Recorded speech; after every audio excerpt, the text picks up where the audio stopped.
કડી વિધાનસભાની પેટા ચૂંટણીને લઈ ભાજપે જોરદાર પ્રચાર કર્યો છે। ભાજપ ઉમેદવાર રાજેન્દ્ર ચાવડાને જીતાડવા રાજ્ય સરકારના મંત્રી બળવંતસિંહ રાજપૂત ચૂંટણીમાં પ્રચારમાં ઉતર્યા છે। કડી વિધાનસભા મતવિસ્તાર હેઠળ આવતા વિડજ, રંગપુરડ સહિતના અલગ અલગ ગ્રામ્ય વિસ્તારોમાં બળવંતસિંહ રાજપૂતે પ્રચાર કર્યો। બળવંતસિંહ રાજપૂતની સાથે સીજે ચાવડા પણ પ્રચાર કરતા જોવા મળ્યા। અલગ અલગ ગામોમાં ફરી ગ્રામસભા યોજીને બળવંતસિંહ રાજપૂતે ભાજપ સરકારની સિદ્ધિઓની વાત કરી। સાથે જ ભાજપને મત આપવા માટે મતદારોને અપીલ કરી। મીડિયા સાથે વાત કરતા બળવંતસિંહ રાજપૂતે ન માત્ર કડી પરંતુ વિસાવદરની પેટા ચૂંટણીમાં પણ ભાજપનો જ જીત થવાનું છે તેવો પણ દાવો વ્યક્ત કર્યો। આજે અમે કડી વિધાનસભામાં અનેક ગામોમાં ફર્યા છીએ। પ્રત્યક્ષ રીતે લોકોનો ઉત્સાહ જોયો છે।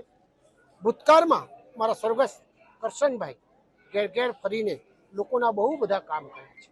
એક સારા ઉમેદવાર તરીકેની છબી, વિશ્વની સૌથી મોટી પાર્ટી ભારતીય જનતા પાર્ટી અને અનેક પ્રકારના 25 વર્ષમાં ગુજરાત અને કેન્દ્રમાં અનેક પ્રકારના કામ કર્યા છે।